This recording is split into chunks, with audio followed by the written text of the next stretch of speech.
Sir இங்கே வந்து மொத்தம் 75 பேர் இருக்கும் டியூட்டியில். 15 டீம் இருக்குது. ஸோ இங்கே வர மாடுகளுக்கெல்லாம் என்ன பண்ணுறோம் அப்படின்னா, அங்கே வந்து ஹெல்த்தாக இருக்கான்னு முதல்ல செக் பண்ணுறோம். சரி நம்ம ஓட போகிற மாடுகள் எல்லாமே ஆரோக்கியமாக இருக்கான்னு செக் பண்ணுறதுக்கு நம்ம டெம்பரேச்சர் இங்கே செக் பண்ணிட்டு இருப்பாங்க. அதே மாதிரி சலவேஷன் எது இருக்கான்னு பார்ப்பாங்க, டயரியா எது இருக்கான்னு பார்ப்பாங்க. ஸோ இதுதான் வந்து மேஜராக பார்க்க வேண்டிய விஷயங்கள். ஸோ இந்த ஹெல்த் நம்ம ஆரோக்கியமாக இருக்குது அப்படின்னாலே நம்ம மசில்ஸ் எல்லாம் கொஞ்சம் வேர்க்கிறது எல்லாமே இருக்கும். ஸோ இதெல்லாம் செக் பண்ணிட்டு அது ஓகே அப்படின்னா நம்ம அது மாதிரி அட்மிட் கார்டு ஒன்று அவங்கள்ட்ட கொடுத்து அவங்களுக்கு வந்து உள்ள அனுப்புறது தான் எங்களுடைய இதாக இருக்குது.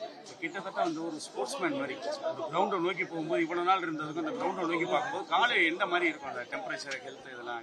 டெம்பரேச்சர் அது எல்லாம் நார்மலாக தான் சார் இருக்கும். பட் ஆனால் அந்த பிபி லெவலில் இருக்குல்ல, அது கொஞ்சம் ஆரோக்கியமாக இருக்கனால பயங்கர ஆக்டிவாக இருக்கும்போது கொஞ்சம் இன்க்ரீஸ் ஆகிருக்கும். ஸோ அது வந்து நார்மல் தான். அது வந்து அந்த ஸ்போர்ட்ஸ்மேனுக்கு உள்ள ஒரு இது. பொதுவாக ஒவ்வொரு ஊருக்கும் ஒரு சில ஓனர்ஸ் வந்து இங்கே தான் இறக்கணும். ஆமாம். ஒரு பாலமேடு இந்த மாதிரி இருக்கும். பாலமேடில் என்ன மாதிரியான காளைகள் வந்து எதிர்பார்க்குறீங்க? சரி, இங்கே வந்து நிறையா நம்ம காங்கேய மாடுகள், இந்த புலிக்குளம் மாடுகள் இதெல்லாமே நிறைய அங்கே வந்து வளர்க்குறாங்க. இங்கேயே வளர்க்குறாங்க, சுற்றி இருக்கிறவங்க வளர்க்குறாங்க. ஸோ அந்த மாதிரி மாடுகள் நிறைய அங்கே வரும். இந்த அவசர ஊதிகள் வந்து ஒரு 4 இது வந்து ஏற்கனவே இன்றைய போட்டியில் கலந்துக்கிற ஏற்பாடு பண்ணியிருக்கோம். ஒரு ஊர்தி வந்து நம்ம வாடிவாசல் கிட்டையும், ரெண்டு ஊர்தி வந்து புல் கலெக்ஷன், அதாவது காலையில் சேகரிக்கும் போது ஒரு ஊர்தி வந்து புல் ஹோல்டிங் ஏரியா இந்த இடத்துல வச்சிருக்கோம். பிறகு ஒரு ஊர்தி வந்து அதாவது மொபைல் வெட்டினரி யூனிட்னு ஒன்று இருக்கு, அதை வந்து அவுட்ரு பகுதியில் வச்சிருக்கோம். ஏன்னா அந்த ஊருக்கு என்ட்ரன்ஸ்ல வர இடத்துல ஏதாவது மாடுகள் வந்து காயப்பட்டுருச்சு செஞ்சிச்சுன்னா அந்த இதுக்கு சிகிச்சை முதலுதவி செய்யறதுக்காக வச்சிருக்கோம். இது வந்து இந்த மாதிரி இதுக்கு ஏற்பாடு பண்ணி வச்சிருக்கோம். இப்போ இங்கே வந்து என்னென்ன மாதிரியான காளைகள் எங்க இருந்தெல்லாம் வரும் நீங்க எதிர்பார்க்குறீங்க? இங்கே கிட்டத்தட்ட இந்த இதுக்கு வந்து 1200 காளைகள் வந்து இந்த ஆன்லைன் மூலமா பதிவு செஞ்சிருக்காங்க.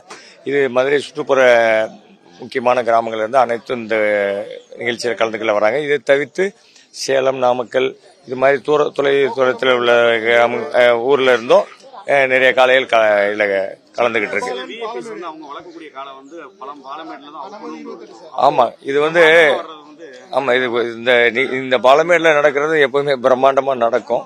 அது துணை முதலமைச்சர் இது மாதிரி பெரிய எல்லாம் வந்து இது கலந்து கொள்ள இருக்கிறதால தங்களுடைய காளைகள் இதில் கலந்து கொண்ட அனைத்து முக்கிய பிரமுகர்கள் மற்றும் அவருடைய முக்கியமான காளைகள் வளர்க்குறவங்க எல்லாம் அதில் விருப்பப்படுறது இருக்குதான்.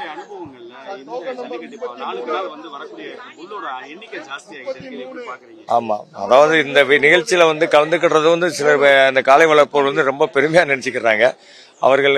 ஆனா அந்த காளைகள் இங்க அவங்க கொண்டு வந்து இதுல பரிசோதனை விட்டு திருப்பி காலமாட வைக்கிறதுக்கு அந்த கிட்டத்தட்ட 4 மணி நேரம் மேலேயே ஆகும். அந்த இதெல்லாம் பொறுமையா அதை இருந்து அதில் கிளம்பாடினா அந்த அளவுக்கு அவருங்க அந்த காளை வளர்ப்புலையும் சரி அந்த நிகழ்ச்சியில கலந்துக்கிறதுன்னு சொல்லி அவர்கள் காட்டும் ஆர்வத்தால தான் அந்த மாதிரி எல்லாம் இந்த நிகழ்ச்சி நாளுக்கு நாள் மெருகேறிக்கிட்டு இருக்கு.